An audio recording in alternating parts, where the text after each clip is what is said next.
கரூர் துயர சம்பவத்துக்கு பிறகு இதை வைத்து விஜயை வழிக்கு கொண்டு வர பாலிடிக்ஸையும் தொடங்கிவிட்டது பாஜக அப்படின்னு பார்க்குறாங்க அறிவாலய தரப்பு.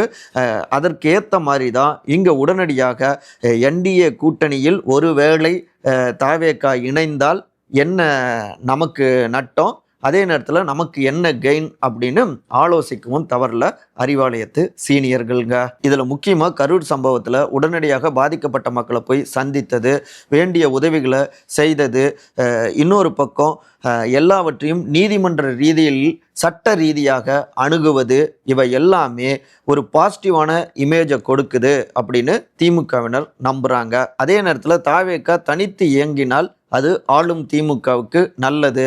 வலிமையான கூட்டணி அமைத்தால் என்டிஏ கூட்டணியில் இணைந்தா அது நெருக்கடிகளையும் கொடுக்கலாம். ஏன்னா கிட்டத்தட்ட ஒரு 85 லட்சம் இளம் வாக்காளர்கள் களத்தில் இருக்காங்க. அவர்களை குறி வச்சும் சில நகர்வுகளை தீவிரப்படுத்துறாங்க. அந்த டார்கெட்டை நோக்கிய பயணத்தில் தாவேகா கூடுதல் பலமா கொடுக்கும், இது நமக்கு நட்டமாகலாம் அப்படின்னு கணக்குகள் ஓடிக்கொண்டிருக்கு. தீவிரமான ஆலோசனைகள்ங்க. இதுல இடையில கரூர் சம்பவத்துல தாவேகா கிட்ட சாஃப்ட் கார்னர் அரசியலை செய்ய தொடங்கியிருக்கு காங்கிரஸ்.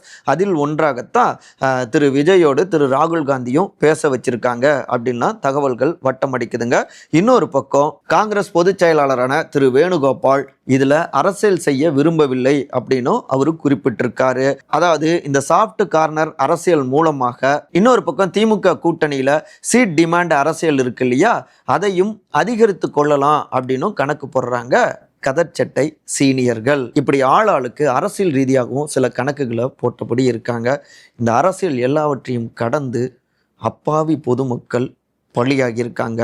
இந்த கூட்டத்தில் மட்டும் இல்லை, எந்த கூட்டத்திலுமே இது போன்ற ஒரு துயர சம்பவம் அரங்கேறிவிடக்கூடாது. இப்படி கூட்ட நெரிசல் ஏற்பட்டு விடாமல் இருக்க அடுத்த கட்ட நடவடிக்கைகள் எடுக்க பலரும் முயற்சி செஞ்சுக்கிட்டு இருக்காங்க.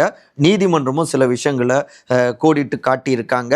தற்போது முதலமைச்சர் மு.க. ஸ்டாலின் அவருமே நெரிசலை தவிர்க்க உங்களுடைய யோசனைகள் மற்றும் ஆலோசனைகளை வரவேற்கிறேன் அப்படின்னும் இன்றைக்கு குறிப்பிட்டிருக்காருங்க. அக்டோபர் 4ஆம் தேதி.